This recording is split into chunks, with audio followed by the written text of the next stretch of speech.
Oui, bienvenue. Vous êtes dans votre maison habituelle. Bonsoir Ariel Awaki, bonsoir à tous vos fidèles auditeurs et auditrices, bonsoir à tous les Togolais. Oui, Ricardo Agouzou, comme on le dit souvent, une porte reste fermée, l'autre reste ouverte. Avant les élections au Togo, les élections législatives régionales, on parlait de la nouvelle constitution, on parlait de la 5e République. Ricardo Agouzou, actuellement, sommes-nous dans la 4e République ou bien dans la 5e?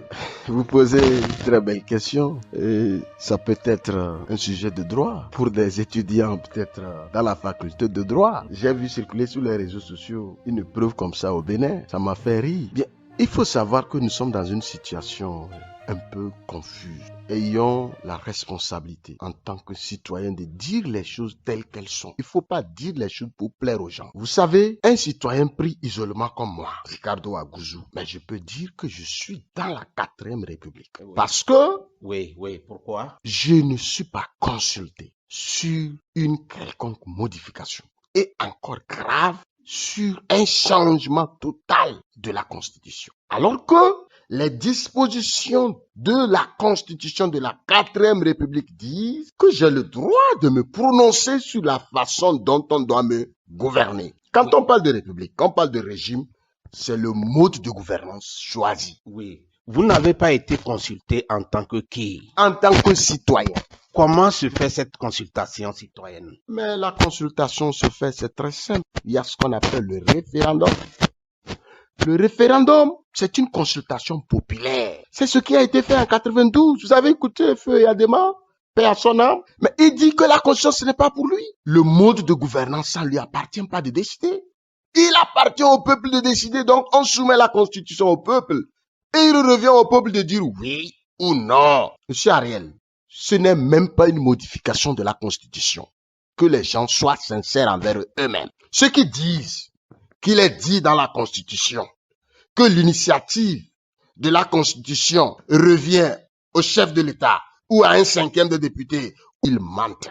On parle de la modification. On n'a pas parlé du changement de la Constitution. Oui. Quand vous prenez notre Constitution de la 4e République, il n'est prévu nulle part le changement de Constitution. Donc ça veut dire que c'est un fait majeur d'extrême gravité. Et quand vous voulez le faire, mais ça veut dire qu'il y a des mobiles. Qu'est-ce qui vous arrive pour changer un régime donné? Avant d'y arriver plutôt, Ricardo, parlons toujours de la consultation citoyenne. Et selon ce que le gouvernement a dit, cette consultation a été faite à travers les chefs traditionnels. Mais vous avez promulgation, avant la promulgation de la Constitution. C'est grave ce que vous dites. Vous ne devez pas répéter les gravités de ce que les gouvernants ont dit. Les chefs traditionnels, mais c'est la Constitution qui garantit le statut des chefs traditionnels. C'est des garants des us et coutumes. Ils ne représentent pas le peuple. Je suis désolé que des professeurs de droit, des juristes chevronnés, des gouvernants nous disent que nous avons consulté le peuple à travers les chefs traditionnels. Quel est le statut des chefs traditionnels dans la Constitution? Les gens nous ont dit qu'ils connaissent la pédagogie. Mais est-ce que c'est la pédagogie? Je suis citoyen et le chef traditionnel ne me représente pas. Il est garant des us et coutumes. La Constitution le dit. Et ce qui peut me permettre de me prononcer, c'est la consultation populaire qui est le référendum. On ne doit pas faire l'amalgame. Nous sommes tous des Togolais. Débattons, disons la vérité telle qu'elle est, situons les faits dans leur contexte et cherchons à nous comprendre pour évoluer. On ne peut pas faire de la démagogie quand il s'agit d'un régime pour diriger un peuple. Vous savez, personne n'a inventé ce régime, hein? C'est les peuples qui ont inventé ce régime. Quand le peuple se trouve dans une situation inconfortable, dans une situation confuse, le peuple pense au meilleur régime pour se sentir en sécurité. C'est pourquoi on est parti. Selon vous, quelle serait cette meilleure régime? Oui, écoutez, c'est pourquoi on est parti de la dictature, de l'oligarchie, on est passé par l'autocratie, et aujourd'hui on est à la démocratie. Et dans la démocratie, il y a plusieurs formes de gouvernance. Le peuple est à la quête permanente d'un meilleur régime dans lequel il peut se sentir à l'aise. Et on a opté aujourd'hui la démocratie. Et puis la démocratie a ses règles. C'est la démocratie là qui dit que c'est le citoyen qui doit choisir dans quel système il doit être. Et c'est cette démocratie qui dit qu'il faut consulter le peuple. Mais on ne peut pas inventer autre chose. Soit on a choisi d'être en démocratie et on pratique les règles de la démocratie. Soit on est dans l'autocratie et puis on se dit, vous savez, moi j'ai écouté le ministre Bawara qui dit que s'il fallait traîner, et on devrait organiser les élections législatives et après adopter la nouvelle constitution, il serait obligé de dissoudre l'Assemblée nationale, que c'est des moyens. C'est grave, on ne parle pas ici des moyens. On parle d'un peuple. On ne peut pas mettre les moyens au-dessus d'un peuple. Oui, c'est le peuple qui donne les moyens. Il parlait de quels moyens? Des moyens financiers? Mais bien sûr, parce que quand on dit si on organise les élections et après on adopte la constitution, on serait obligé de dissoudre l'Assemblée nationale et de refaire les élections, il parle des moyens financiers. Nous n'allons pas être réduits aux moyens financiers. Il faut que les gouvernants le sachent. C'est nous qui donnons les moyens aux gouvernants. Les contribuables, c'est eux qui donnent les moyens aux gouvernants. Donc, on ne peut pas mettre les moyens au-dessus de nous. Oui, selon vous, donc le régime démocratique devait être le meilleur régime que le régime parlementaire. Nous y sommes. C'est nous qui l'avons choisi en 90. Les gens ne sont pas contents. Ils ne sont pas fiers. C'est-à-dire pour eux, ils ne veulent pas des voix dissonantes. Ça les dérange.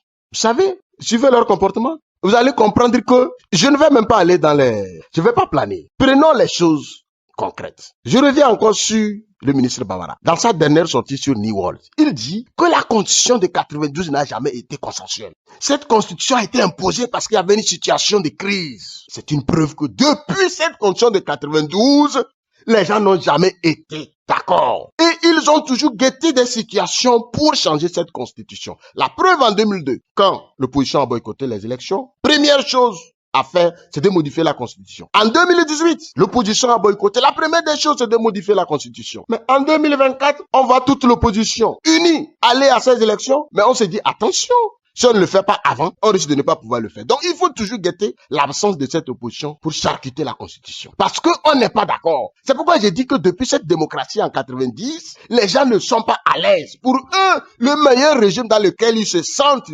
libres et protégés, c'est la dictature. C'est pour ça qu'aujourd'hui, on nous impose un régime qui consacre le règne à vie pour un président qui a déjà totalisé 20 ans. Oui. C'est grave, monsieur Ariel. Oui, en parlant justement de ce régime parlementaire, dans les années passées, j'ai entendu, j'ai vu sur les réseaux sociaux une autorité qui condamnait dans les années passées le régime parlementaire. Et la même personne a accepté le régime parlementaire tout dernièrement. À quoi cela est dû? Pourquoi ce changement brut de mentalité? Pourquoi vous contournez cette autorité? C'est monsieur Bawara, le ministre. Faut dire les choses telles qu'elles sont.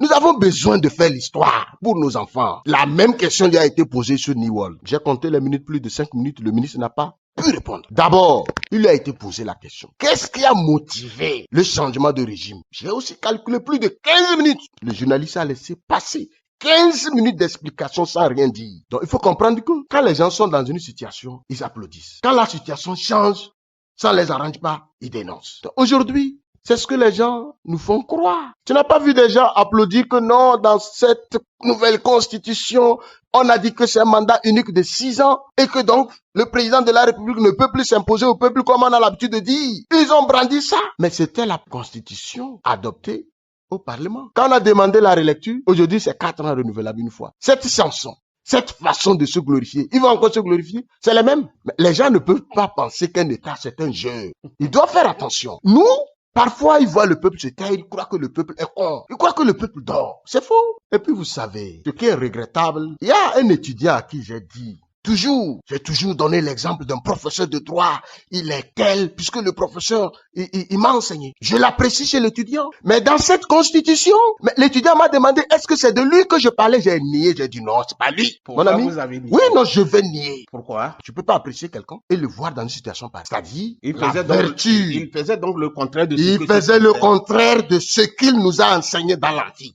Dans le temps, on vous forme à dire la vérité. On vous fesse quand vous mentez. Aujourd'hui, quand vous dites la vérité, on vous fesse, on vous demande de mentir. C'est ça, l'enseignement et la pratique sur le terrain. Et puis, je peux pas faire la propagande d'un homme qui n'est pas vertueux. La vertu, ça vous permet de choisir l'intérêt général. Qu'est-ce que les gens disent? Dans la causa ici, vous savez, moi j'ai été surpris que les gens suivent la politique. On a pensé que les gens sont dans des fermes, ça ne les intéresse pas. Pendant toute la période de campagne, dans les villages, la première question c'est sur la constitution. Pourquoi vous avez accepté qu'on change la constitution pour que l'élection du président de la République soit abrogée? Vous avez parlé tout à l'heure de la vérité. Vous avez fait allusion à la vérité. Si je comprends bien, les élèves de droit, les étudiants de droit, en sortant de l'école de droit, n'appliquent pas ce qui leur a été enseigné. Les gens nous démontrent ce que vous dites. Ils démontrent le contraire de ce qui a été enseigné à l'école de droit. C'est ce que vous dites. C'est ce qu'on constate. Je ne peux pas dire les étudiants ou les élèves tels. Mais les gens nous démontrent que face à l'intérêt personnel, face à son ventre, il faut dire le contraire de ce qui devrait être. C'est pourquoi je dis c'est déplorable. J'étais obligé de nier, comme Pierre l'a fait pour Jésus-Christ. Pierre a nié Jésus-Christ. Mais je suis obligé de nier parce que voir quelqu'un faire de la propagande sur le faux, comment les textes sont interprétés sur le plan juridique? Mais sur la question de l'esprit, il y a l'esprit de la loi. On ne peut pas interpréter la loi stricto sensu sans penser à son esprit. C'est ça le droit, le minimum. Je ne suis pas juriste, mais je le sais. Voilà pourquoi je vous dis que pour un citoyen pris isolement comme moi, je suis dans la 4e République parce que je n'ai pas été consulté. Mais si on veut m'imposer une république, j'ai le droit de dire oui ou non. Ça, c'est ce que je peux vous donner comme réponse. Ou non. Ça, c'est ce que je peux vous donner comme réponse. Oui. Ricardo Aguzo, nous avons parlé de la 5e République tout à l'heure. Nous avons touché la 5e République. Et selon vous, qu'est-ce qui a véritablement changé dans la constitution de la 5e République aujourd'hui? Il fallait me poser la question, combien de siècles a-t-on reculé dans cette constitution? Donc, selon vous, on a reculé dans cette... Même, attendez, quand vous prenez la... Je dis, c'est grave ce que les gens font. Ils le regretteront. Je vais vous dire une chose. J'étais encore en seconde, sur les bancs, quand j'ai lu la Constitution de 92 tout entier. Après, j'ai lu la Constitution de 2002. Vous savez ce que j'ai dit? J'ai dit, mais nos aînés, ils sont trop faibles. Mais je peux pas voir une constitution avec toutes les valeurs en 92 et en 2002. Mais je vois une constitution viciée. Mais nos frères, nos aînés étaient où quand on le faisait? Mais je ne suis pas d'accord. Ça veut dire qu'ils sont lâches. Je vais te dire que j'ai pris le temps d'insulter les aînés. Ce qui veut dire que la constitution de 1992 92 a été modifiée en 2002. Mais en 2002, je l'ai dit, où on a limité le mandat. On avait limité le mandat présidentiel dans l'article 59 et en 2002. Qui ont repatrouillé donc la constitution. Mais c'est le régime actuel, le régime RPT dans le temps qui est devenu uni. C'était pour verrouiller et permettre au président de rester à vie. Parce que dans la constitution de 1992, dans l'article 59, il a été dit que nul ne peut exercer plus de 2 mandats, quelle que soit sa tête. C'est ce qui a été dit. Mais en 2002, c'était un boulevard. Et quand je suis arrivé là-bas, j'ai posé la question, nos aînés là, mais quelle est cette lâcheté? Mais qu'est-ce que vous voulez dire? Moi, qui traitais mes aînés de lâches, parce qu'on a modifié la constitution de 92, mais aujourd'hui, on l'a complètement changé et reculer de plus de 100 ans en arrière. Que diront mes petits frères de moi, mes enfants, si nous gardons comme telle cette constitution? Parce que les enfants grandiront et verront la constitution de 92, la constitution de 2002 et la constitution de 2024 où, M. Ariel, les droits de l'homme consacrés pour protéger les citoyens ne sont plus dans les premières pages de notre constitution, mais annexés. Quand on dit quelque chose... De la première constitution de 1992 ou bien Je parle de leur constitution actuelle, leur constitution actuelle de la 5e République. Les droits de l'homme sont une partie annexée à la constitution. Vous savez, le mot annexé, ajouté, ça veut dire que ce n'est plus important. Mais quand vous prenez la constitution de 92 comme celle de 2002, j'ai dit les tout premiers articles, c'est sur les droits de l'homme. Ça veut dire que les gens ont une idée dans la tête, cachée pour ceux qui ne le savent pas, mais nous le savons. On ne peut pas nous tromper. Ça, j'y passe. Vous prenez cette constitution qui nous dit que tous les pouvoirs sont concentrés dans les mains de quelqu'un, appelé président du conseil. Écoutez-moi très bien. Oui. Mais cette personne ne sera pas élue. Cette personne sera désignée facilement. C'est-à-dire, la constitution actuelle dit que le parti majoritaire envoie le nom du président de leur parti. Il le désigne et il envoie ça au Parlement, à l'Assemblée nationale et au Sénat. C'est-à-dire qu'il devient de droit président du Conseil. Ce n'est pas encore fini. Il n'est pas élu. Ceux qui sont élus, les députés, ceux qui sont allés dans les villages, convaincre les populations sur leur programme de société, Ce président du conseil qui n'est pas élu peut les dissoudre. C'est risible, monsieur Ariel. Vous savez, nos enfants vont nous juger demain. Parce qu'aujourd'hui, tout le monde s'efforce à devenir un citoyen respecté, respectable. C'est-à-dire, c'est lui qui choisit celui qui doit le diriger. Il le sanctionne dans les urnes. Et s'il fait bien, il le reconduit. On nous arrache ce pouvoir. Le seul que nous avons ce droit dans la Constitution de 1992 comme celle de 2002. On a avancé. Qu'est-ce qui a changé? Si ce n'est pas la recherche du pouvoir à vie de quelqu'un.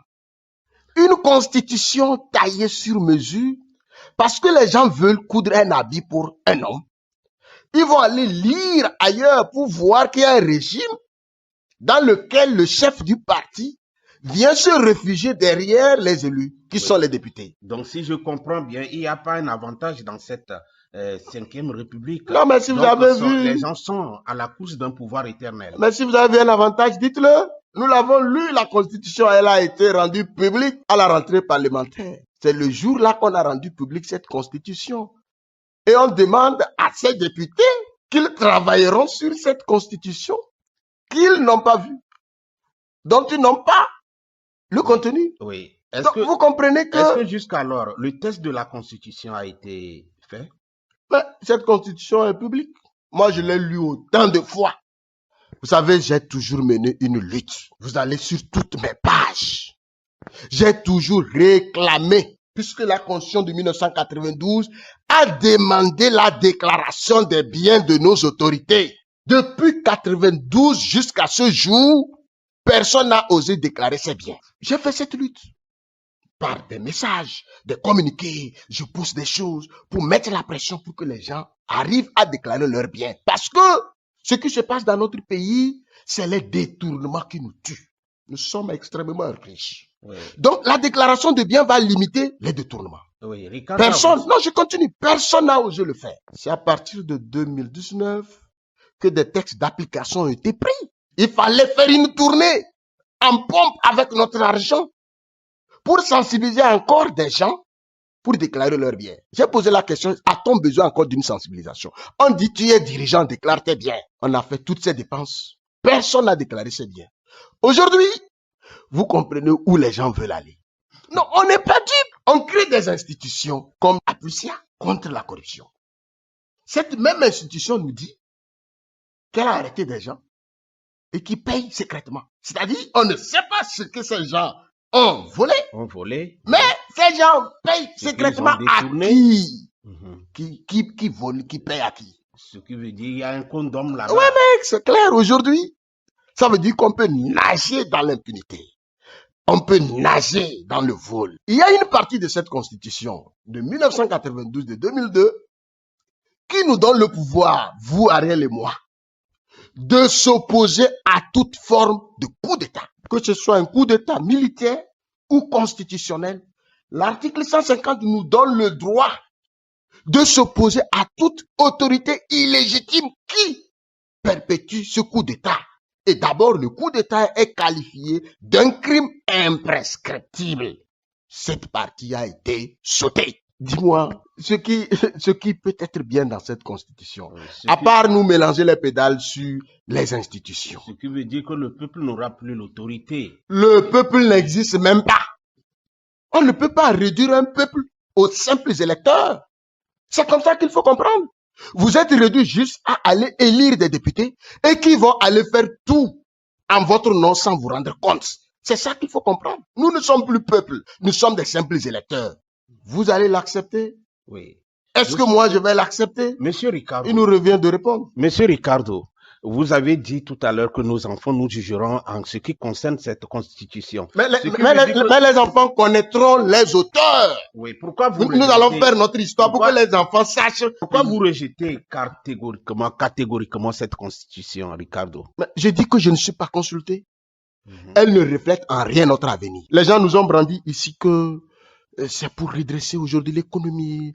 C'est parce que le chef de l'État avait un pouvoir concentré autour de lui. C'est les mêmes qui chantaient que non, il faut que ça soit ainsi. Aujourd'hui, ils nous le disent. Dis-moi, monsieur Ariel, En quoi cette nouvelle constitution va venir régler le problème d'inondation à Lomé? Aujourd'hui, tous les quartiers de Lomé sont dans l'eau. La condition est là. Oui. Mais aujourd'hui, le bol de maïs est à 1000 francs. Le gouvernement dit que ces personnes qui sont victimes ont construit donc dans les lieux où le gouvernement n'avait pas apprécié. Mais c'est grave. C'est très grave. Mais vous connaissez deux lions? Vous connaissez le symbole de lion. Donc, deux lions que l'État a construit. Donc, l'État s'est trompé pour aller construire dans le lieu d'inondation. J'ai dit, tous les quartiers donc de Lomé sont des quartiers exposés à l'inondation. Ça voudrait dire, quand tu prends toute la zone d'Agoye là, on ne devrait pas construire là. Pensez qu'il n'y a pas de maison des ministres là? Selon vous, quelles sont les mesures que l'État devrait prendre? Les mesures sont simples, il ne faut pas. Les gens ont comparé la dernière fois, et je crois en Allemagne, l'inondation en Allemagne, par rapport à celle que nous voyons à Lomé. Si ce qui s'est passé en Allemagne se passe ici, c'est tout le Togo qui va s'éteindre. Hein. Ici, c'est une question de négligence. Allez-y à Lomé et vous allez voir les caniveaux qu'il fallait faire n'ont pas été faits. Et qui Vous savez comment on fait la passation de marché aujourd'hui? Qui devait donc faire? Mais c'est l'État. C'est le chef de l'État, son gouvernement. Mais c'est pas nous. Même si les gens sont allés construire dans les rues, si les gens ont obstrué le passage de l'eau, mais il y a un ministère de l'urbanisme, de l'habitat, non? Qui doit s'en charger. Mais attends, les gens sont payés par mois pour ça. Ils font quoi? Aujourd'hui, j'entends les gens dire, l'État fait de son mieux. Aucun État ne peut dire, je fais mieux. Je fais de mon mieux. Si tu ne peux pas, quitte. On n'a forcé personne à être à la tête de l'État. Si tu ne peux pas gérer l'État, quitte. Démissionne. Donc, c'est simple. Tu deviens chef d'État, tu as l'obligation. Mais je dis, c'est parce que tu peux, c'est parce que tu peux que tu es là-bas. On n'a pas d'excuses à donner au gouvernement. Il faut que les gens comprennent que quand vous n'êtes pas élu, vous n'avez pas de compte à rendre aux gens. Il faut que le peuple comprenne que quand on ne vous donne pas le droit de lire des gens, ils ne vous rendent pas compte pour savoir si cette constitution doit être acceptée, oui ou non. La marche dans laquelle nous sommes ne nous demande pas un président sans pouvoir. Vous devez le savoir. Nous n'allons pas nous comparer aux autres États. Oui. Nous avons une spécificité. À cet État, oui, Ricardo. Écoutez, nous avons un problème dans ce pays depuis 90, c'est un problème d'alternance qui divise les Togolais. Il fallait le régler. C'est pas aujourd'hui qu'on va consacrer des gens pour un pouvoir à vie. Oui, à cet État, Ricardo, que pensez-vous faire concrètement? Nous qui? Vous, en tant que Ricardo, en tant que responsable de parti Causa Espoir. Je corrige d'abord que Causa Espoir n'est pas un parti. Nous sommes un groupe indépendant, élu au conseil municipal de Causa 1. C'est vrai, nous ambitionnons intervenir dans la politique pour agir et créer des conditions favorables pour nos concitoyens. Nous avons cette ambition. Mais je vais vous dire qu'à l'heure actuelle... Si vous avez ces ambitions, comment pensez-vous les concrétiser? Non, on va les concrétiser, mais on ne va pas venir ici étaler nos stratégies. Nous avons une ambition, c'est pour ça que nous avons été élus au conseil municipal de Causa 1. Nous avons fait notre preuve. Première preuve, sans reculer en arrière, c'est ce que nous venons de faire aujourd'hui en dénonçant un acte d'injustice. Parce que pour nous, nos concitoyens ne peuvent pas vivre dans l'injustice, dans l'arbitraire. C'est déjà ça. C'est un exemple. Je disais que la seule option pour les Togolais aujourd'hui, c'est de comprendre qu'il y a deux manières pour sanctionner les gouvernants. Dans la rue et dans les urnes. Si vous ratez la rue, vous avez la chance dans les urnes. Vice versa. C'est pourquoi la Constitution de 92 avait prévu cette disposition. Et cette constitution aujourd'hui, même celle que eux-mêmes ont adoptée, dit que le pouvoir appartient au peuple. Ça veut dire que quand le pouvoir est dans les mains de quelqu'un qui n'émane pas du peuple, on peut lui arracher ce pouvoir. Et donc, la seule option aujourd'hui, c'est de se mobiliser pour faire échec à cet acte anticonstitutionnel. J'ai dit qu'il n'y a aucune disposition dans la Constitution de 92 ni celle de 2002 qui demande de changer notre constitution. Oui, vous dites que le peuple devait agir par deux manières. Le peuple doit agir, c'est pas il devrait. Oui, rien n'est perdu d'avance. Le peuple doit agir par deux manières. Alors que dans une émission précédente, vous avez dit que le peuple était donc dans la peur. Secondo, vous avez également dit qu'il y avait un vol massif lors des élections. Comment le peuple peut s'y prendre? Mais c'est pourquoi le peuple doit dormir éternellement. Maintenant, il faut que le peuple sache que ceux qui les gouvernent... Si le peuple a peur, il n'arrive pas à manifester. Le peuple maintenant, dans les urnes, vote concrètement pour opter le changement, l'alternance. Alors qu'il y a le vol, comment est-ce que le peuple peut s'en sortir? Nous ne devons pas insulter notre peuple. Nous n'avons pas un peuple peureux. Mais les gens veulent nous maintenir dans la peur. Il faut faire une distinction entre les deux schémas. Nous sommes un peuple libre. On a démontré en 90, 91, 92 pour avoir la constitution. Vous savez que c'est un parti État qui a transité pour aller en démocratie. C'est grâce à ce peuple. Il n'est pas peureux. En 92, 93, le régime a voulu s'imposer. Même en 94, le peuple a tranché, l'opposition a eu la majorité au Parlement. Ce n'est pas un peuple peureux. En 2012, le CST, on a vu ce peuple. En 2017, c'est récent, on a vu ce peuple. Donc ce peuple, il n'est pas peureux, mais ce peuple va agir le moment venu. Et c'est ce moment qui est arrivé. Et nous disons à ce peuple, on ne peut pas t'imposer la manière dont on doit te gouverner. Si tel est que nous sommes en démocratie, c'est toi qui dois les décider, qui dois les choisir. La simple chose, c'est de revenir en arrière. Comme le chef de l'État, Feu Gnassingbé l'a dit, ce n'est pas à moi, c'est au peuple de décider. Aujourd'hui, rien n'est perdu d'avance.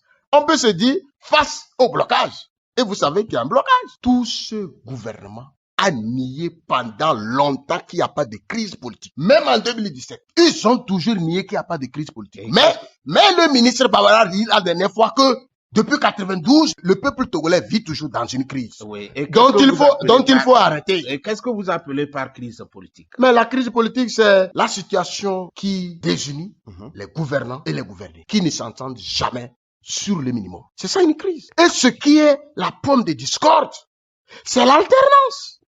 Les gens refusent que la gestion de l'État change de main. C'est-à-dire pour eux, ils sont seigneurs. Est-ce que vous savez que les gouvernants pensent que c'est nous qui les provoquons? Ils pensent que le pays leur appartient. En quoi faisant? Oui, c'est comme le pays leur appartient. C'est pourquoi quand il y a manifestation, il faut les bastonner. Il faut les fesser. Il faut les emprisonner. Il faut les contraire en exil pour qu'on soit libre, parce que le pays nous appartient. Il nous dérange. Maintenant qu'il y a un fait de violence et le gouvernement maintenant refuse la violence sur les civils, si le peuple manifeste, il peut avoir... Monsieur Ariel, c'est un cas isolé, on ne va pas généraliser. Et donc, je ne peux pas dire aujourd'hui que l'État refuse l'injustice. Ce n'est pas parce qu'il y a eu un cas isolé qu'il faut généraliser. Quand il s'agit du pouvoir, vous n'avez plus de nom. Vous comprenez? En 2017, nous avons été victimes. En 2018, nous avons été victimes. En 2020, celui qui dit qu'il a gagné les élections, il est où? Monsieur Agboime Kodjo.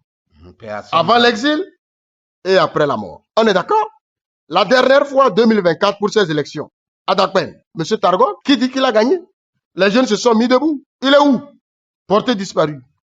Donc, vous n'allez pas me dire que l'État ne veut plus d'injustice. Quand il s'agit du pouvoir, ils ne sont pas d'accord. Pour eux, ils doivent nous gouverner à vie. Regardez ce pouvoir. Donc, il se rajeunit. Hein? Donc, non, attendez. Pouvoir, c'est la part du lion. Ah oui, c'est la part du lion. Nous n'avons pas droit. D'ailleurs, aujourd'hui, on nous dit clairement que nous ne devons même pas rêver de diriger ce pays. Le système mis en place, il faut avoir la majorité pour changer de président ou président du conseil.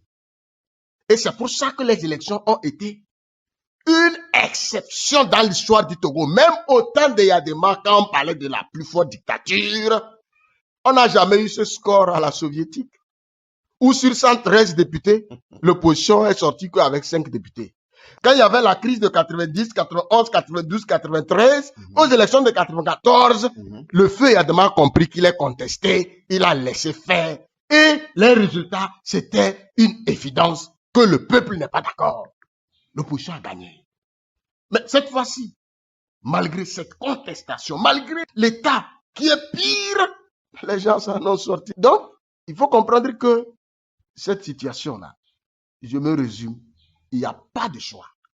Si le peuple se dit qu'il veut demeurer dans la peur imposée, mais il n'a plus besoin de ce... Radio, Kosa, Espoir. Oui, revenons à certains partis politiques qui refusent de siéger à l'Assemblée. Est-ce qu'ils ne risqueront pas, comme en 2018? Vous posez cette question, elle me fâche d'ailleurs. Dans un État, pour arrêter le désordre, il n'y a que 2 entités. Il y a la justice, il y a les journalistes. La presse, c'est le 4e pouvoir. On ne dit pas 4e pied de caution. 4e pouvoir. 4e pied de caution qui cautionne qui? Ceux qui veulent entendre ce qu'ils veulent qu'on dise. C'est ça. Ils désacralisent cette appellation 4e pouvoir. C'est pour dire quoi? Vous savez, Montesquieu a proposé la séparation du pouvoir pour une raison. C'est pour éviter l'abus du pouvoir.